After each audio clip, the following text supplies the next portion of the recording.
We will start exactly by 6. I, we are admitting people. So after a few join, I think we will start in another 1 or 2 minutes.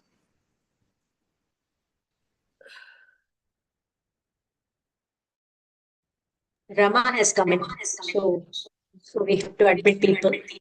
Namaskaram, ma'am. Yeah. Namaskar. Hearty welcome, Rama. Nice to have you here. Welcome, sir. Pranam to all the elders here.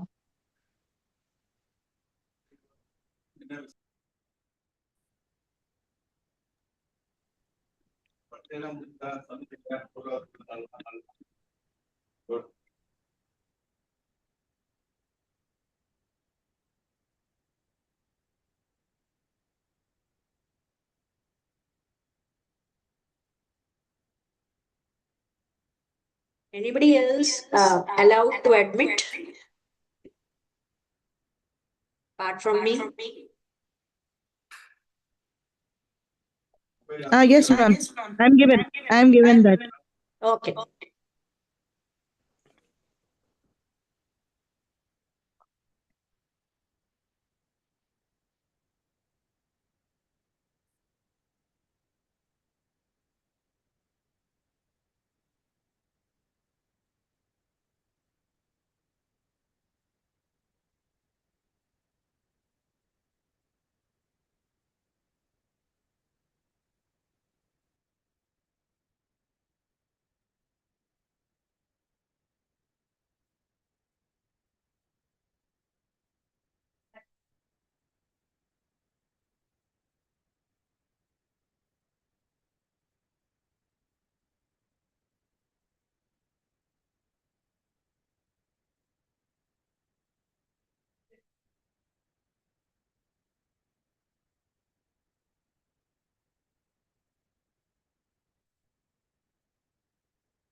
Shall we start so that Definitely. We can yes, start ma'am. Yes, with ma'am. a small prayer. Yes, ma'am. 1 minute, sir. If you can start recording, we will start.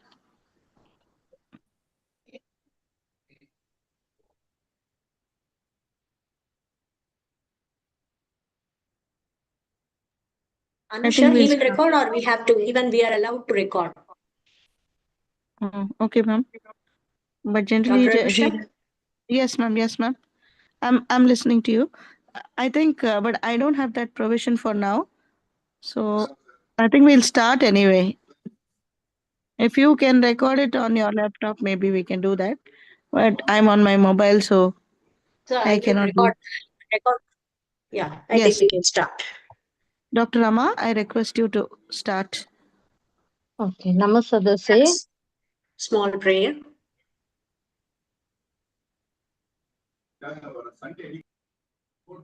Can I just sing a small verse and start it? Yes. Sure, ma'am.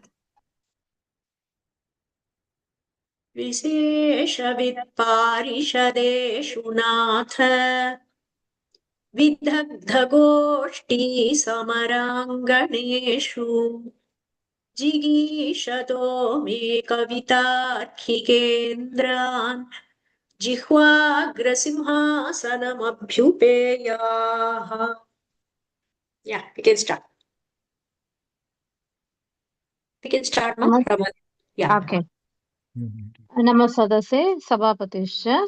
On behalf of Global Sanskrit Forum Tamilnadu Prant, it is my pleasure to welcome the conveners of Sita Lakshmi Ramaswamy College, Madam Usha Ma'am, and the Etraj College for Women, Dr. Anusha, Guru Nanak College, Dr. Ramesh, and the advisor of Global Sanskrit Forum, Secretary Dr. Rajesh Kumar Mishra, and our chief guest of today, Dr. Kannanji. It is our pleasure to hear from you, sir. Am I audible? Yeah. Yes, Rama. Yes, Rama. You can continue, ma. So, on behalf of Global Sanskrit Forum, Chennai Prant, Tamil Nadu Prant, it is our pleasure to hear today's topic is very, very interesting. So, sir will be addressing about the metaphor and allegory in the Puranas. So, we welcome you to present the topic, sir, on behalf of Global Sanskrit Forum, Ramaswamy, Sita Lakshmi Ramaswamy College, Etiraj College for Women, Guru Nanak College. We welcome you, sir. Thank you, sir. I now request Madam Usha to please introduce our chief guest for the day, the speaker for the day. Thank you, Yeah, ma'am. thank you. आदरणीयाः अतिथयः, माननीयाः आचार्याः, विद्वज्जनाः, प्रियाः छात्राः, सस्नेहं नमस्कारः। अद्य अस्माकं संस्कृतशैक्षणिकव्याख्यामालायां मेटफर् and अलिगरी in the Puranas, पुराणेषु रूपकदृष्टान्तकथानां गूढार्थविवेचनम् इति विषयमधिकृत्य अत्यन्तं विशिष्टं व्याख्यानं श्रोतुं वयं सौभाग्यवन्तः स्मः। अस्मिन् सन्दर्भे संस्कृतविद्यायाः सुप्रसिद्धं दीपस्तम्भं चतुरशीति अधिकवर्षपर्यन्तम् अध्यापन अनुसन्धानक्षेत्रे अतुलनीयां सेवां कृतवन्तं प्रोफेसर् के.एस्. कण्णन् महोदयं सादरं ससम्मानं च स्वागतं कुर्मः। So it is with great privilege. It is a great privilege to introduce Professor K.S. Kannan, D.Litt. Honorary Professor, CSIL, Chanakya University, Bengaluru, the distinguished resource person for today's lecture on metaphor and allegory in the Puranas. Professor Kannan is an eminent Sanskrit scholar with over 4 decades of exemplary teaching, research, and academic leadership. He currently serves as director and emeritus professor at the Vishnugupta Vishwavidyapita Research Center, Gokarna, and previously held prestigious position of chair professor at IIT Madras, from which he retired with distinction. His academic leadership includes serving as director of Karnataka Sanskrit University and as academic director of the Swadeshi Indology Conference Series under the Infinity Foundation India. Recognizing his scholarly stature, the Ministry of Human Resource Development, Government of India, nominated him as a member of the Indian Institute of Advanced Studies, Shimla. He is also a member of the Academic Council of Veda Vijnana Shodhana Samsthana, and Professor Kannan's outstanding contributions have earned him special prestigious honors, including Bharatiya Vidya Vibhuti, conferred by Bharatiya Vidvat Parishad at the All India Oriental Conference 2024, Vidyanidhi, awarded by His Holiness Rangapriya Swamiji, and an International Merit Award for his pioneering scholarly work in machine translation. An accomplished author and editor of over 35 books and numerous research papers, Professor Kannan is widely respected for his ability to bridge classical Sanskrit scholarship with contemporary, interdisciplinary, and technological research, making traditional knowledge systems accessible and relevant to the modern academic world. We are deeply honored to have you, sir, Professor Dr. S. Kannan, with us today, and we look forward to his illuminating insights into the symbolic, allegorical, and philosophical dimensions of the Puranic traditions. So, Sadaram Sapranamaha Suswagatam Cha. सर्वेभ्यः नमस्काराः। ममापि सन्तोषः एव अस्मिन् कार्यक्रमे भागं वोढुं। तत्र पुराणविषये किञ्चित् वक्तव्यमिति पृष्टं। तदनुसारं यथामति आङ्ग्लभाषया अहं विषयं निरूपयितुम् उत्सुकोऽस्मि. I hope you are able to hear me. Yes, sir. Am I loud enough and clear enough? Yes, Yes. yes, sir. Yes, sir. Okay.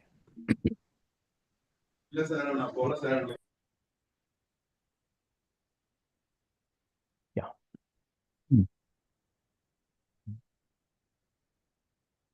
We all know that we have a very vast literature of the Puranas.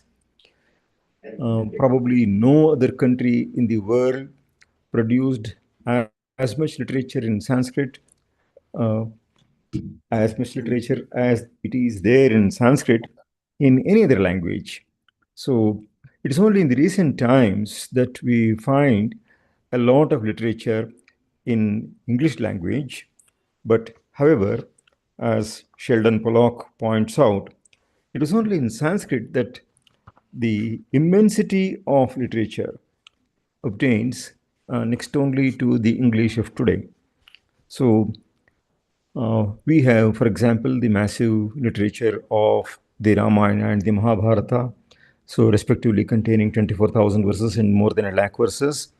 So the Mahabharata surpasses the combined bulk of Iliad and Odyssey, and it is more than 8 times their bulk. And therefore, we find that one of the most ancient literature is also a vast one, and at the same time, as the Mahabharata itself declares, Mahatvat Bharavatvacha Mahabharata Muchyate. So the work is so called because it is not only bulky, but is also quintessential in content. And therefore, on account of the twin reasons of the sheer bulk and the essential content, the work gets the name Mahabharata. So, following the two texts, the Ramayana and the Mahabharata, we have had a very vast literature in the form of Puranas, themselves running to several lakh verses, and therefore these constituted a sort of the layman's encyclopedia. So, uh, all written in a very simple Sanskrit. The epics and the Puranas, the Ramayana, the Mahabharata, and the Puranas are all written in a very simple language, except perhaps the Bhagavata, which is the language of which is slightly tough. So, as they say, Vidyavatam Bhagavate Pariksha, and therefore it shows a certain peculiarity in regard to its language. So, it also involves a number of words from the Vedic vocabulary, and then it also has constructions which are somewhat complex and certain special usages and so on. So, excepting for that, so all the other Puranas are written in an utterly simple language, so much so that it is as though the Puranas were texts written by the common man for the common man. The language is so simple, and at the same time, the language has so many peculiarities in the sense, for example, there are a number of grammatical violations that happen, as for example, in the language of a common user of English, for example, the language of the layman is not always grammatically very accurate. So there are many lapses, and sometimes the sentences are somewhat incomplete, and the the construction is not very tight, and so on. So there will be some repetitions and such things as we can find in the normal average man's language. We find them, see, in the language of the itihasas and the Puranas. Take, for example, the mix-up of parasmai and atmane terminations, or ktva and lyap. So even where there is no upasarga, we find lyabantas, and shatranta and shanajanta getting mixed up, and so on. All these are features that are common to a common man's language, and therefore these texts are written almost for the common man and by people who were not too very fastidious and meticulous about their language, and their concern was conveying the idea properly. Now, what are the ideas that should be conveyed by great texts, whether it is the Ramayana or the Mahabharata or the Puranas? So, the question of content assumes a natural importance. What is it that these people wanted to convey? Now, you can see that these texts are attributed to sages like Vyasa and Valmiki, and both were sages as they were both reputed to be. Now, when we look into the works of Plato, for example, he says that unless philosophers be kings or kings philosophers, the society will never be happy. So that is the grouse and complaint in Plato's works. But in our country, we had the great fortune of two great sages, Vyasa and Valmiki, great philosophers themselves, um, writing the biography of two kings, Rama and Krishna, so themselves so highly philosophical in nature. So they were very practical, and at the same time, they also had a very deep philosophical bent of mind. Rather than saying a philosophical bent of mind, I would say that they adhere to dharma. So in its full scope and depth, because the word philosophy has a, a varying shade of meaning even in the West. So it's best not to use that, because the importation of the ideas associated with that word will naturally come here. And it is to dharma that their loyalty ever was. So we find, for example, Rama represented as Ramo Vigrahavan Dharmaha in the Ramayana, and Krishna referred to as Krishnam Dharmam Sanatanam, or Yato Dharmaha Tatah Krishnaha Yatah Krishnas Tato Jayaha. So the intimate association of the heroes of these two works with Dharma is very evident. So then, the essential message of the texts was to adhere to Dharma. So Rama and Krishna themselves were the very embodiment of Dharma. Now, we don't have the counterpart of the Ten Commandments of Christianity here. And that is because the Dharma here is not something that is universal, in the sense each person will have to have a different set of rules. So, depending upon where we fall in the grid of the Varna and the Ashrama, so the dharma that we have to follow becomes defined. There are, of course, universal dharmas entitled Samanya Dharmas in our Smritis, so which are to be followed by everyone. For example, Manusmriti says Dashakam Dharma Lakshanam. There are 10 items that are common to all. Every human being must adhere to them, must follow them. So these are the universal aspects of dharma. But then it's not like one size fits all. So we have different dharmas for persons in different positions in the different walks of life and so on. So what is dharma for a young man need not be the dharma for an old man or even for a child.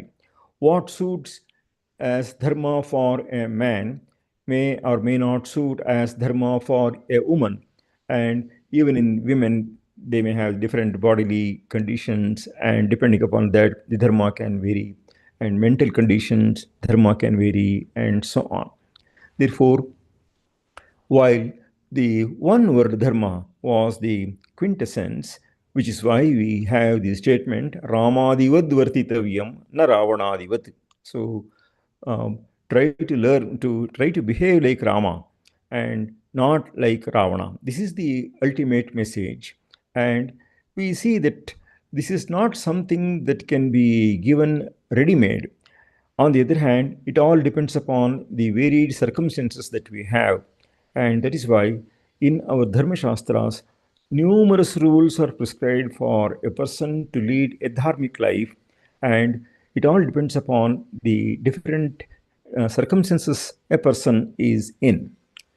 Now, in order to convey the message of what dharma is, we must note that dharma is not something very obvious, whereas some of the grosser aspects of dharma are easily comprehensible.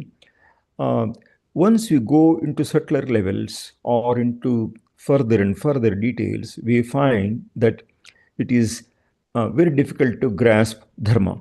That is why we hear statements like dharmasya sukshma gatihi. So the way dharma goes or dharma functions is something subtle. It is not very easily comprehensible. And dharmasya tattvam nihitam guhayam is also another statement. So they say, Shrutir vibhinna smritayascha bhinnaha naiko rishir yasya matam pramanam dharmasya tattvam nihitam guhayam mahajano yena gatas sapanthaha. Therefore, one can never exhaust the rules of dharma. So it all depends upon the particular state and situation of an individual. One can easily draw a parallel with modern law, where it is said, for example, the question that is asked is, how do you define tort, T-O-R-T, tort? So, how do you define fraud or deceit? The law books say, even modern law books say, that it is impossible to define fraud because the way human mind functions is very varied and very subtle, and one can never make a list of everything. And therefore, depending upon the different circumstances, so the facts and circumstances of the case, as they usually say in law, so they determine whether something is right or not right, and so on. So then, the subtlety of dharma has to be conveyed to the scholars as well as to the laymen, and especially to the laymen. And how is this best done? So we have three modes of conveying what an ideal life or a good life be led. And the three divisions in literature, they are called Prabhu Samhita, Mitra Samhita, and Kanta Samhita. So Prabhu Samhita is like comparable to the words of a king. So they are commands. So this corresponds to the Vedas, so which prescribe rules and they are not to be violated. So Satyanna Pramaditavyam, Dharmanna Pramaditavyam, Satyam Vada, Dharmanchara. So all these rules, so they come as do's and don'ts. And while on the one hand they are important, when people are told that they must obey these rules, so they are not necessarily very relishable, and therefore different modes may be required to communicate the same idea.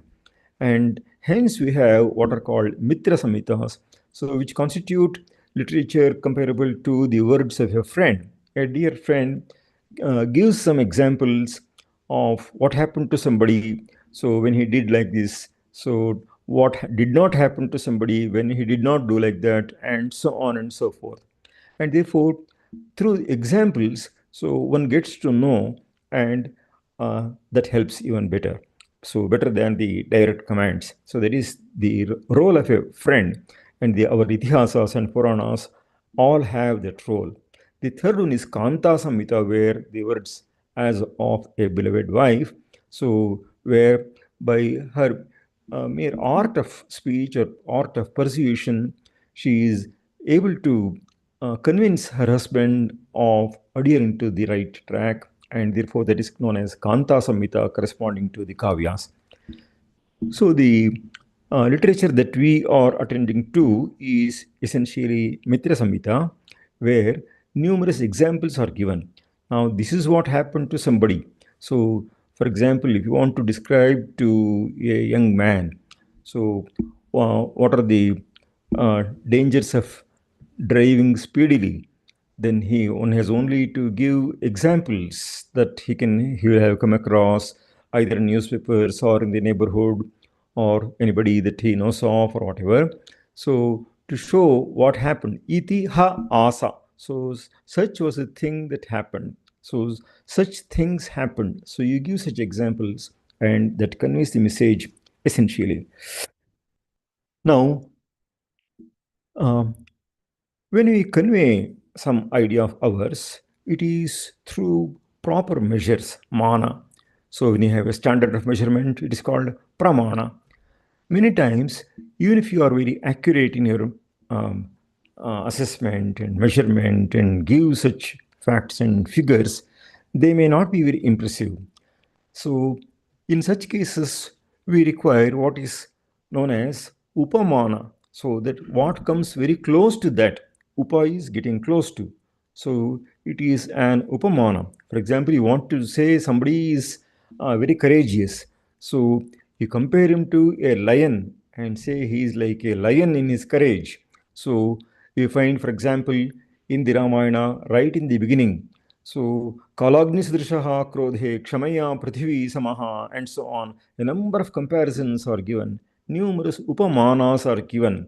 So, if somebody had merely told that Rama is Dhairyavan, Rama is Kshamavan, and merely listed out those virtues, that would not have had the same impact as when one gives apt comparisons.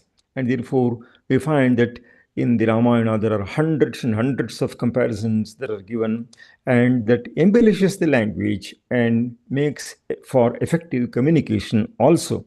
And therefore, this way, this concept of bringing in an upamana instead of merely giving a mana is something that elevates the language and can make a better impact. And further, sometimes even that may not be sufficient.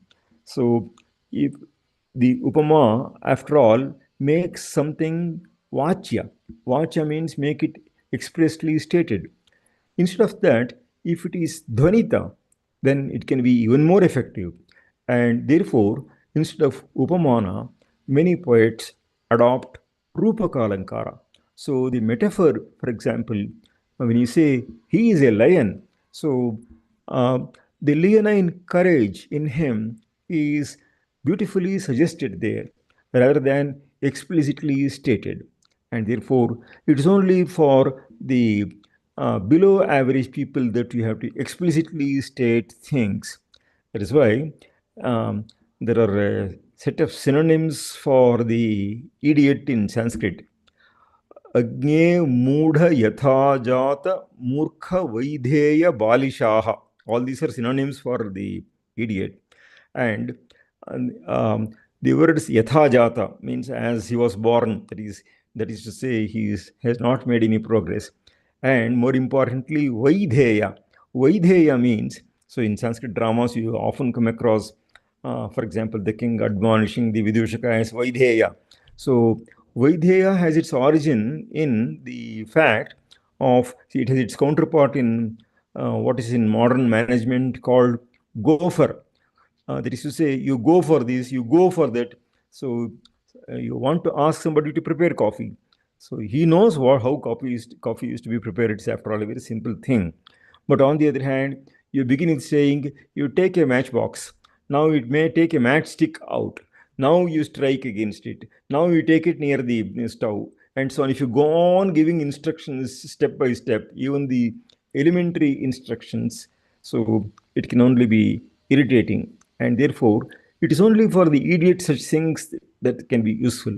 And therefore, if things are made less vachya and more dhvanita, then the effect is even more than, so it's even better there.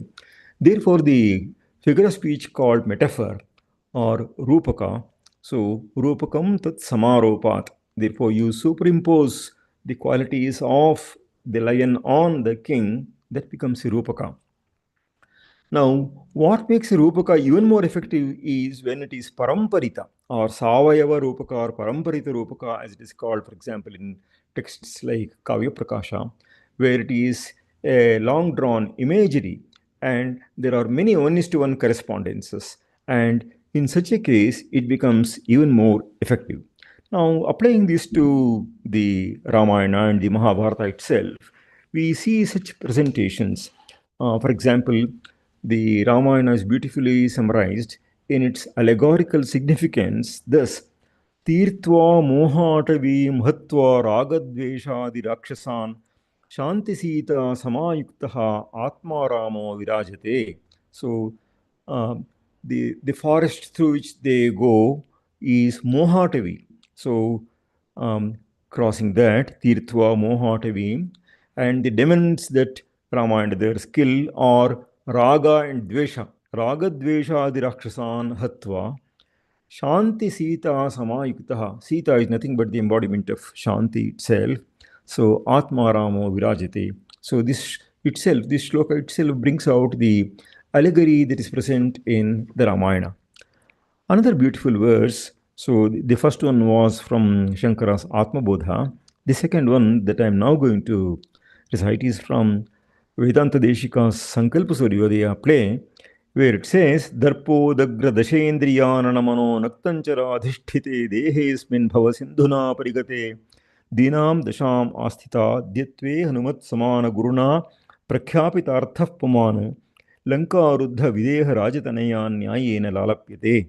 So the person Ravana, so his having 10 heads is symbolic of the 10 indriyas. So Ravana is thus Manas, the lord of the 10 indriyas. So Manonaktanchara. And when this body is surrounded by the Bhavasindhu or Samsara Samudra, a person like Hanuman plays the role of a guru. Adyatve Hanumat Samana Guruna Prakhyapita Puman, the Jiva. So Lankaruddha Videha Rajatanayan Nyayena. So Lalapyate, he is enlightened and united with the Lord. And therefore, the spiritual significance of the entire story of the Ramayana is beautifully set forth in the play Sankalp Suryodaya, which itself is a beautiful allegorical play. Dictionaries define and differentiate metaphor and allegory this way. Metaphor is a figure of speech in which a word or phrase, literally denoting one kind of object or idea, is used in place of another to suggest a likeness or analogy between them. This is the definition of a metaphor. Or it is defined as a figure of speech that, for rhetorical effect, refers to one thing by mentioning another. So that the similarity is hidden here. Whereas in the case of Upama, the similarity is explicit. So here it is hidden. For example, we say all the world is a stage in the words of Shakespeare. So that begins a metaphor. So it is a continued metaphor there. So I will not go into the details here. An allegory, on the other hand, is it's a play or a picture, a story in which each character or event is a symbol representing an idea or quality such as truth, evil, death, etc. So, such is the character of an allegory.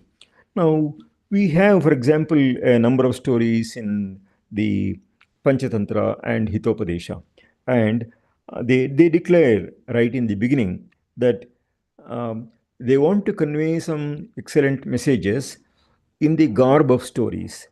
Katha chalena balanam nitistadiha kathyate is the pratigna right at the beginning of this work. And therefore, stories are things that interest young kids. And therefore, there is another statement which says, Katha Rame Ramye. Kathas are aramas. Arama is a garden. So the real kindergarten is these stories. So kind in German means a child, and therefore kinder is the plural. So kindergarten is the garden of children, of kids. And therefore Katha Rame Ramye, in this charming garden for kids, Satatamiha Balopi Ramatam, may even kids enjoy these stories. So while telling the stories, some of the important truths of life and deep messages for leading a noble life are also conveyed, while also cautioning against cheats and deceits in life that we may come across, and how we should not toe their line, but on the other hand, you must be on guard all the time. So not be uh, misled by people who make some tall claims and so on. It's not that it's only the children. It's only children that would be interested in stories. If you look into, for example, the Ramayana or the Mahabharata, so there are a number of stories where it is the sages who are telling the stories and it is the sages who are listening to the stories.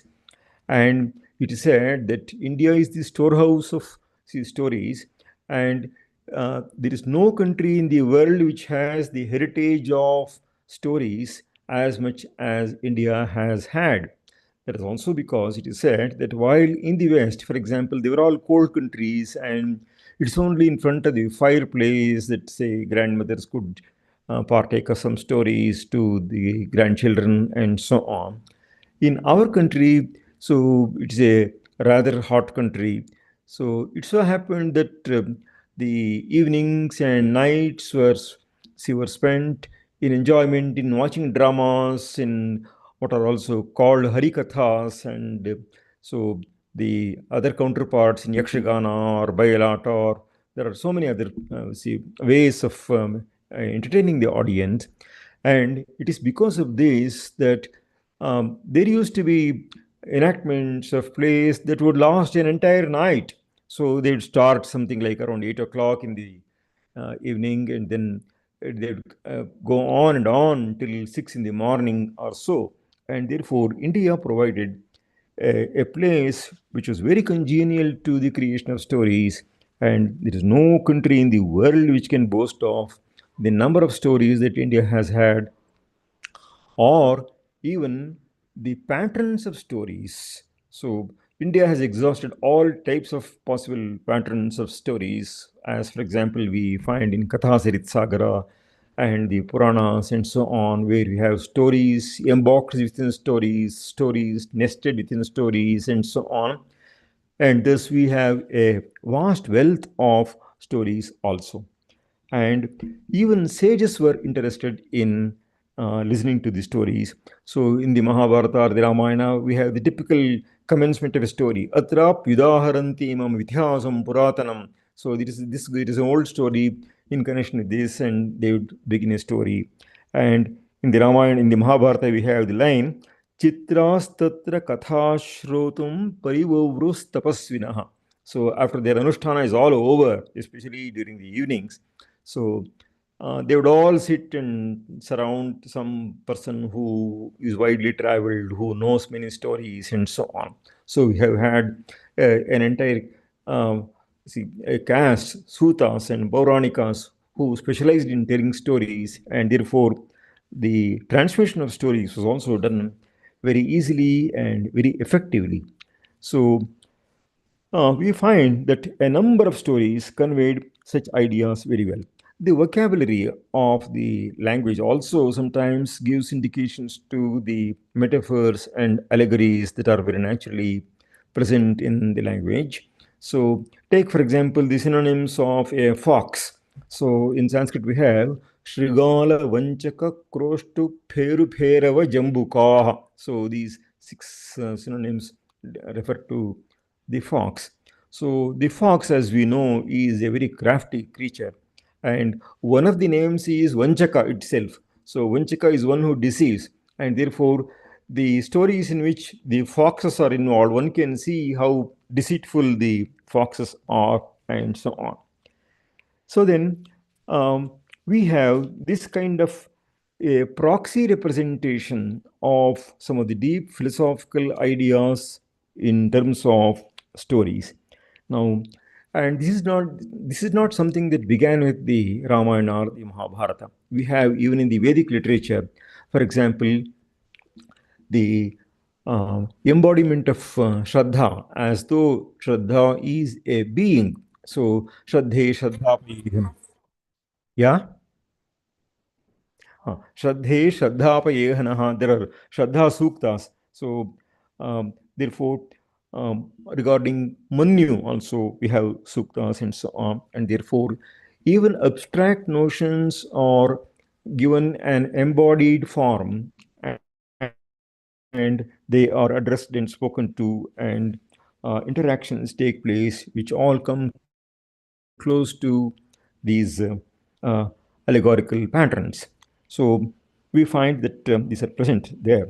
So if we come to, for example, the Upanishads, so we have the beautiful metaphor of the chariot. So the Kathopanishad gives an excellent comparison. It says, Atmanam Rathinam Vidhi, Shariram Rathamevacha, Buddhim tu Sarathim Vidhi, Manaf Pragrahamevacha, Indriyani Hayanahu, Vishayam Steshu Gocharan, and so on. So they make a beautiful comparison. The body is a chariot, the sense organs are horses, and the final proper goal is Tad Vishnu Paramampadam. And uh, the the reins of the horses is this manas constitutes the reins of the horses, and the intellect is the sarathi. So buddhin tu sarathim vidhi manaf pragrahamevacha, and so on. So in this beautiful imagery, where you see that it is a continued metaphor or a savayava rupaka, we find that there are many things which have one is to one correspondences, and that makes the picture very vivid and very effective. And the way to regulate our life is comparable to the way one regulates one's own horses, the horses of one's own chariot. And in fact, the very word yoga derives from this very concept. Root yuju is to harness, as we harness a horse or the oxen for cultivation and so on. And therefore, even the word yoke in English is derived from the Sanskrit root yuji. And therefore, the yoking of the horses to the chariot is what is meant here. And therefore, a beautiful comparison is made out there. And even in the Bhagavad Gita, we have the beautiful analogy that is given where it is said that our body is an inverted tree. Urdhva moolam adhashakham ashwatham prahuravyayam. Though it is not explicitly stated that that applies to the body, there are numerous other references. So in other Puranic texts and in texts in Ayurveda and Tantra, where the equation to the body is very explicitly made. So, for example, Gayatri Tantra says, Urdhumulam adhashakam idamahuh kalevaram. Even Ashtanga Sangraha says that. And therefore, this very body is compared to an inverted tree where the brain forms the root of the tree, and the hands and the feet are the typical branches of the tree, and so on and so forth.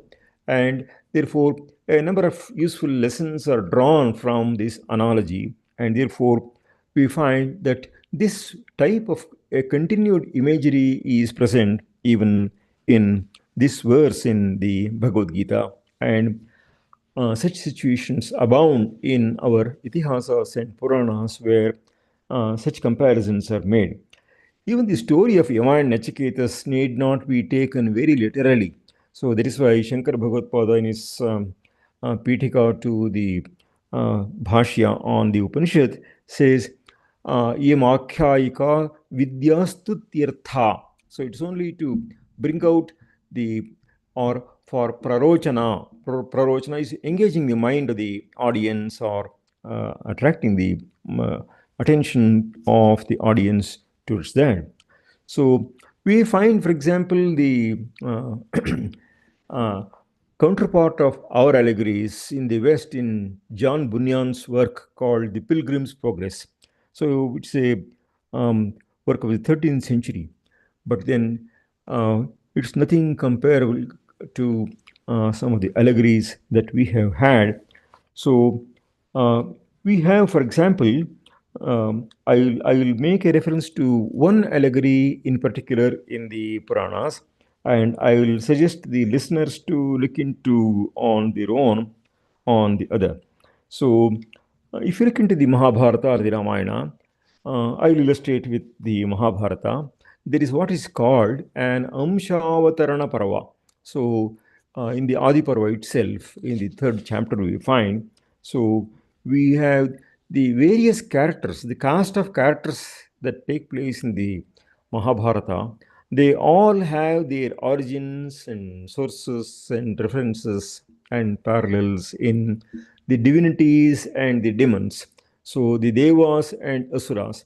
So as Anand Kumar Swami points out very well, the Mahabharata is nothing if it is not a Daivasriya. So it is a Devasura Yuddha itself enacted on the earth in a different garb and fashion. So that apart, it is essentially the Devasuriya matter content itself, which has also been set out in, for example, the Upanishads and in the Samhitas and so on. And therefore, we find the equations like, for example, Kamsa is nothing but Kali Purusha himself, or sometimes referred to as Kalanemi. And then Vidura is the embodiment of Yama. Yama himself has incarnated as Vidura. And one of the Vasus, there are 8 Vasus. So among them, the 8th Vasu is Bhishma. And then Hiranyakashipu has now descended as Shishupala. And Draupadi is none but Shachi, as we get to know from the Panchendra, Pakhyana, etc. also, and so on. So this way we find that the cast of characters in the Mahabharata, they all have their see, invisible origin in the realm of the divinities and the demons and so on. And therefore, um, now this enactment is considered very important because it is said that one cannot interpret the Vedas without a knowledge of the Itihasas and the Puranas. Itihasa Puranabhyam Vedam Samava Brahmayet Bibhet Yalpashruta Vedaha Mamayam Praharishyati. So it is also said, Yo Vidya Chaturo Vedan Sangopanishado Dvijaha. Even if a person knows all the 4 Vedas along with all the Angas and all the Upanishads, yet if a person is deficient in his knowledge of the Puranas, he cannot be relied upon for a proper interpretation. And therefore, the interpretation of the Vedas so is also dependent upon our understanding of the Puranas. I'll give you one example of um, the metaphor in the Varaha Purana. It says that Dharma had several wives, and those wives are listed. So they are, for example, um, Shraddha is the wife of Dharma, and her child is Dhriti or Dhairya.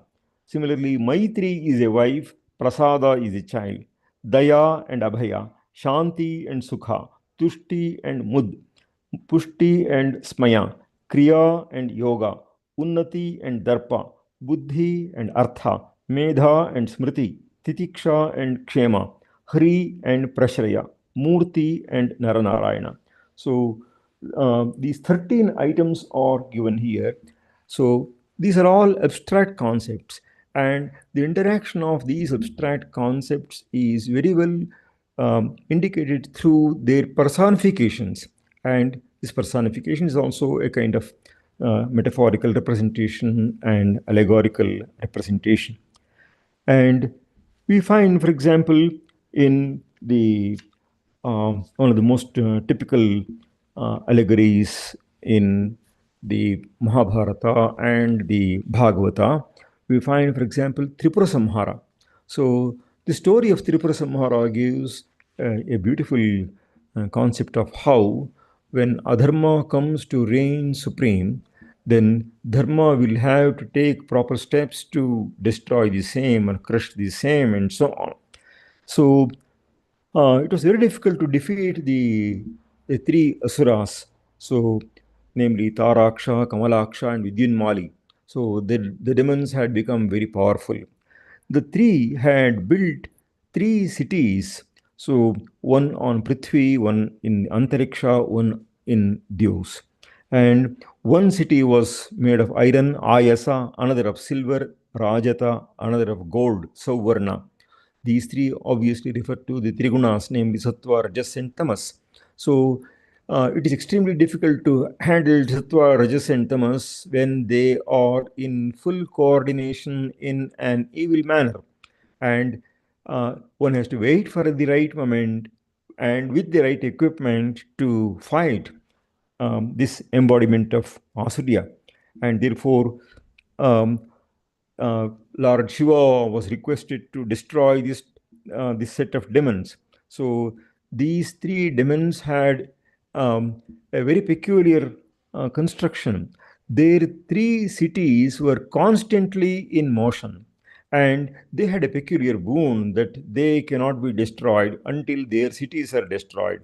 And their cities could not be destroyed until when they are all aligned.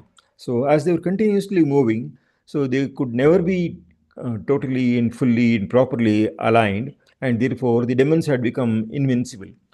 We see that the Puranic stories all have a common pattern, but each is different. So, in each of the stories of the demons, we find that there is a particular demon who performs a vigorous tapas and attains powers and becomes so invincible and such a tormentor and torturer that everybody is suffering. And then the divinities approach the Lord, and the Lord comes as an avatara and destroys. This is the common pattern. But we can see that each Asura has his own schemes, his own plans, his own intelligence, and his own devious way of perpetrating adharma. This itself refers to our own mind behaving in varied ways. So, all in pursuit of adharma. And therefore, when Shiva finally had to destroy the three asuras, so then he chose Dharma as his Ratha. See the imagery here. Dharma is the Ratha. The Jnana is the Suta. The charioteer is knowledge. And then Virakti is the Dhwaja. So Vairagya is the flag of the Ratha. And Riddhi is the Vaha. Vaha is horse. So Riddhi constituted the horses. Tapaha Dhanuhu. So tapas is the Dhanus, and Vidya is the Varma or the Kavacha, and then Kriya, etc. They are Shara, etc. So the arrow, etc. So in alternative constructions of the imagery, we have, for example, the Meru Parvata as the Dhanus of Lord Shiva, and Lord Vishnu himself becoming the arrow of Lord Shiva, and so on. Now, the same thing can happen in different contexts in a different manner. For example, when Lord Krishna plays the lute, so the flute, then Rudra becomes the flute. Vamshastu Bhagavan Rudraha. And therefore, thus we find that when it is Krishna who has to perform some function, then all other divinities become subordinate to him. And when Lord Shiva has to function, other divinities become subordinate to him or helpful to him, and so on. Thus, uh, the way abstract ideas act and function and lead or mislead us, so and how they should be put on the proper track. So these are all very abstract things, and even if they are explained, it's not very easy to imagine. But on the other hand, when they are all presented in the garb of stories, that is to say, as allegories, it becomes very easily understandable, and it becomes very effective also. So in our imagination. Now, I would have loved to tell the story of Puranjana in the Bhagavata. So, wherein the allegory is actually explicitly explained also. So, in the fourth skandha of the Bhagavata, so three chapters towards the end of the work. So they are towards the end of the fourth skandha. So we have the Puranjanopakhana, so in which the allegory is beautifully stated and explained. And thus we find that our itihasas and Puranas are so full of allegorical explications. I may refer to the impact of the allegorical explanations on our literature also.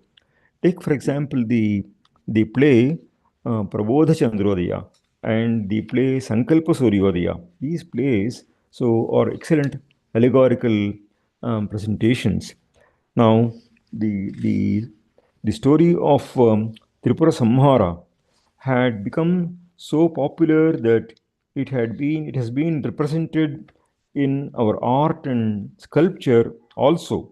So, for example, in Pattadakkal, and then in a place called Hosa Hodalu, so in Karnataka, and then in Brihadishwara temple. So in many of these places, you find the representation of the Tripura Samhara story very beautifully done through sculpture. So, of course, we have very many works describing Tripura Samhara as kavyas and as champus and so on. So, such works are also there, and we have works like Prabodhi Chandrodaya and Sankalpa Suryodaya, where very abstract ideas become actual characters. So, for example, some of the characters in Prabodhi Chandrodaya are Viveka, Santosha, Shanti, Karuna, Maitri, Kshama, Vairagya, Anukampa, and Shraddha. And then some of the evil characters there are Mahamoha, Kama, Krodha, Lobha, Dambha, Ahankara, so Himsa, Trishna, Rati, and so on. Now, of these, quite a few figure in Sankalpa Suryodaya also. So, uh, Sankalpa Suryodaya has characters like Viveka and Shraddha on the one hand, and Mahamoha, and then Kama, Krodha, Lobha, so Rati, and other characters which are present in the Sankalpa Suryodaya. So these are characters that are present there also. And we find, for example, in as early places, Duta Vakya of Bhasa, the weapons of Vishnu themselves constitute the characters in the play, and thus we have an allegorical representation. And we have, even in Buddhist and Jain literature also, we have very many allegorical representations. Now, subsequent to Prabodhi Chandrodaya and Sankalpa Suryodaya, we have also had uh, the works like Moha Parajaya, Chaitanya Chandrodaya, and so on. So, and many more works. So, which are also allegorical works which are influenced by these two works and which in turn are influenced by the stories in the epics and the Puranas. Thus, we have a wealth of allegorical literature in and through the Puranas, and it is this abundance of allegory that makes our language also very vivid and powerful.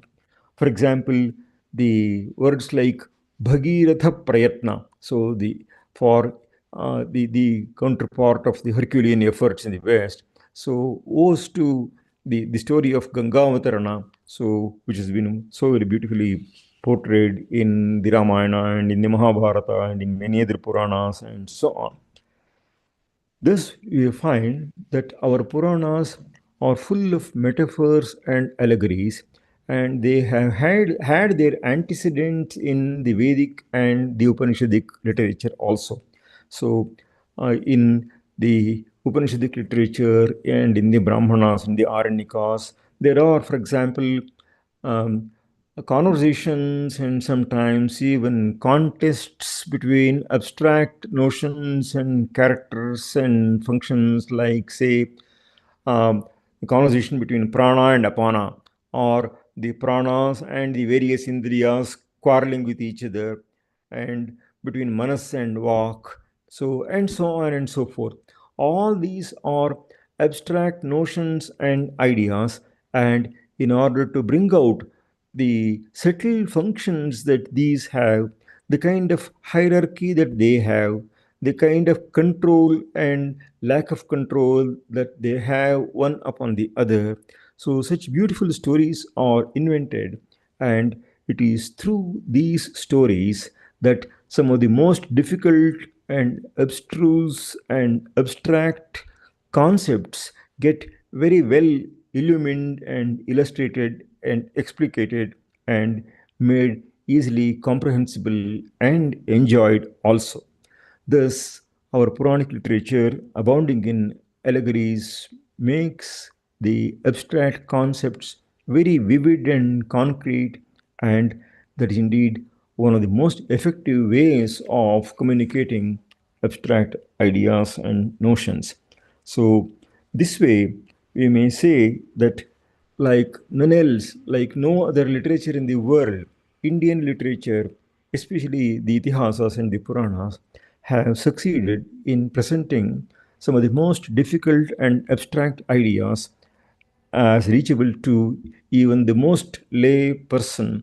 So, in the form of stories. So, there is perhaps no person in the world who would not be drawn to some interesting story. And the kinds of twists and turns that these stories have, and the surprising moments that they have, and the kind of the involvement of the various rasas, the navarasas, so that they present these stories in. So all make it very attractive, and this way it helps everyone, the most common person as well as the most knowledgeable person, get a good hold upon the abstract concepts and understand their functions very well. uh, I think I have um, taken enough time. In case there are any questions, you are welcome to ask.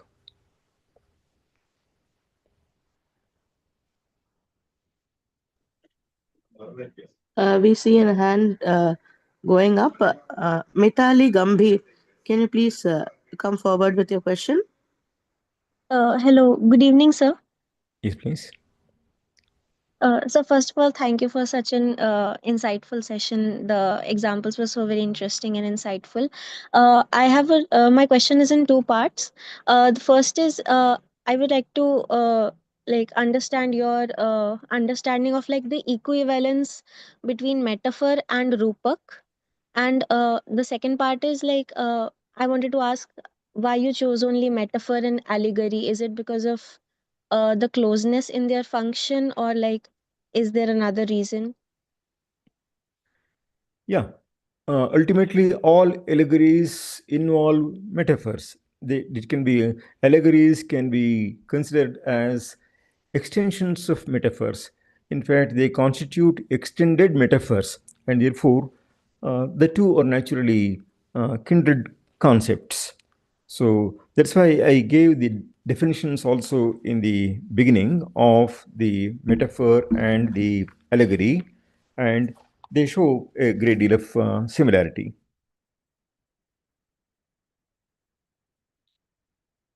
Thank you, sir. And so my first part was regarding the equivalence in metaphor and rupak.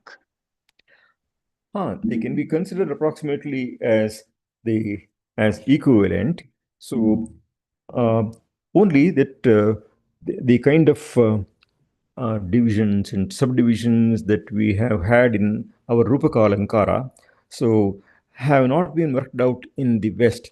So if you look into the realm of the figures of speech in Sanskrit and the realm of the figures of speech in English literature, or uh, what is slightly more elaborate in the Greek literature, so we still find that the maximum number of figures of speech that they can boast of is something like 30 or 40, whereas in our case, it easily crosses 100, and therefore we have such subtle classifications of the figures of speech.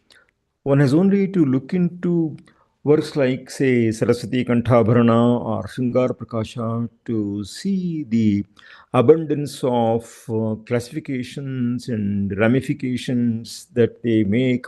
So, and the subtlety and the ability to classify and subclassify and give proper labels to them, the very idea of proper nomenclature and offering illustrations, which is not very easy at all. If you look into Rasagangadhara, for example, so how many examples he is able to give, and they are all unbelabored examples. So you can see the spontaneity there in giving the example. And so if one can invent examples so very well, so effectively for bringing out such extremely subtle differences between two. So where one could say mistake the one alankara for the other. So which such very slight differences. So it's all a mark of genius uh, as regards thought as well as expression. To be able to conceive of such differences is itself is an extraordinary thing, and to be able to provide a proper nomenclature which can help differentiate the two concepts in their subtlety, and to provide examples that can beautifully illustrate the differences is not a small genius. So that way, here have been poeticians who are also poets. So they were Lakshanakaras, but they were also masters of Lakshya, and they could create Lakshyas for them. And therefore, this kind of Lakshana Samanvaya was something that is extraordinary, which has no easy parallel in the West. Hello, sir. Yes, please. Hello, sir. Sir, Yes. will you please explain the difference between the Samanya Dharma and Universal Dharma? Samanya Dharma and Universal Dharma. Okay, sir. Yeah. See, we have the Samani Dharma or the universal Dharma in the form of Dhritihi, Kshama, Asteyam, and so on. Take, for example, the concepts of Yama and Niyama when it comes to the pursuit of Ashtanga Yoga. So we have what are called 5 Yamas and 5 Niyamas. Of course, there are many texts and Puranas which give sometimes 10 Yamas and 10 Niyamas and so on. But 5 each are most popular, and they are all universal. So everyone can follow them, everyone has to follow them. And there are situations where it may not be possible to follow them all, uh, either correctly or fully. So some margin is required in some contexts. For example, you have to speak the truth. So Satya is um, one elementary principle. It's a universal dharma. Speaking truth is something that becomes very elementary and very important also. The Vedas also say Satyam Vada. So Satyan Pramaditavyam and so on. Now, there are situations where one does not utter the truth, or it is not advisable to utter the truth. Now, for example, a thief has come to your house and he's asking you, where are the keys? Where is the cash? And so on. Now, you don't have to behave like a fool saying that I will always adhere to truth and I will tell him whatever he wants to know. So you pretend ignorance or you mislead him and so on. And therefore, you find ways and means of saving yourself from the, the thief. And if uttering untruth comes in handy for doing that, you will very well resort to it. And neither do you have to feel guilty for having spoken untruth to him, nor would others who know Dharma would rail at you and declare that you are adharmic in as much as you have uttered some untruth. And therefore, in some cases, that needs to be violated. So, Okay. low battery. Okay. Thank you, sir. Thank you, sir. Thanks, sir. Thanks, sir. Thank you.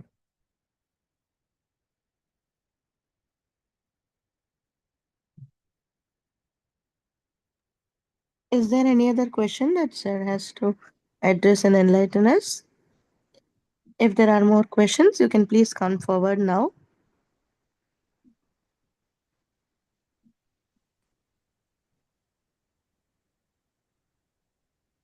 I request everybody to fill the feedback forms to receive your certificates, which is posted now.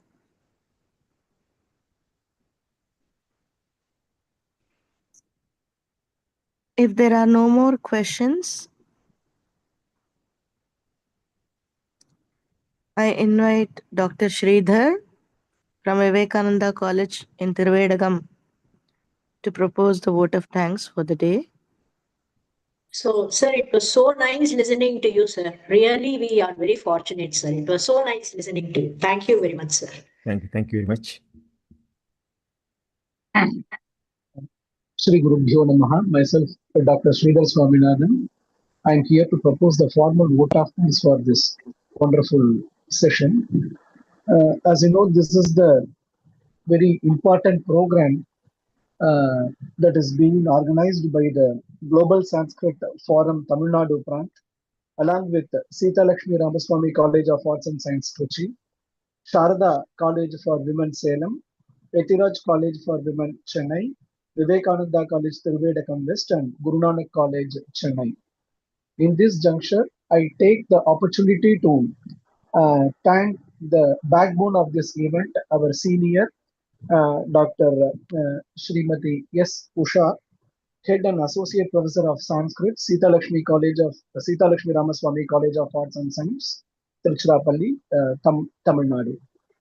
I also thank the advisor of this wonderful program, Dr. Rajesh Kumar Mishra, Secretary, Global Sanskrit Forum, and our special thanks to our resourceful resource person, Professor K.S. Kannan, DLIT, Honors Professor CSIL Chanakya University, Bengaluru, for his enlightening and insightful talk on this topic, which he dealt in a very wonderful manner, starting from the Vedic age to the current stage.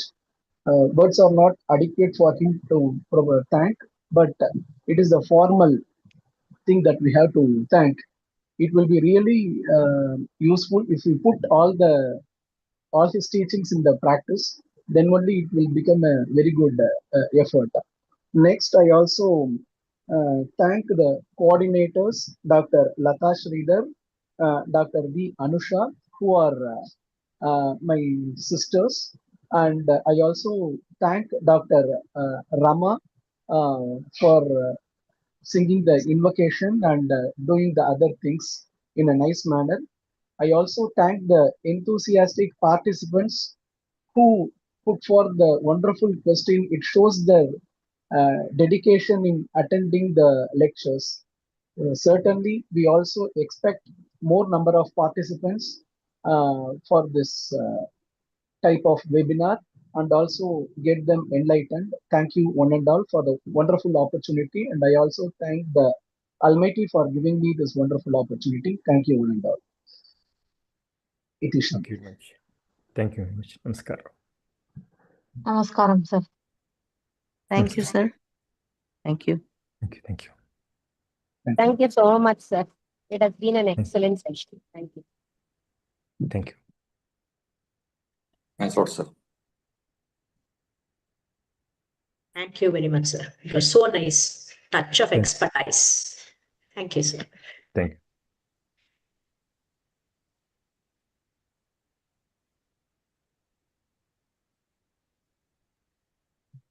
So, participants, please fill up the feedback form so that you will get your certificates. Please.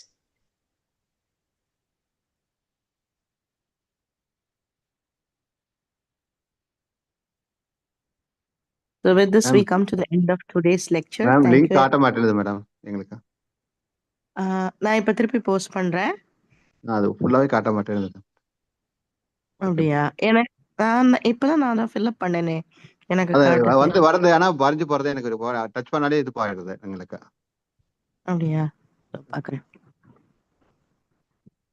இப்போ அதை வந்து நீங்க copy பண்ணிட்டுருங்க. அந்த லிங்கை நீங்க அது மேல click பண்ணீங்கன்னா அது காப்பி ஆயிடும்.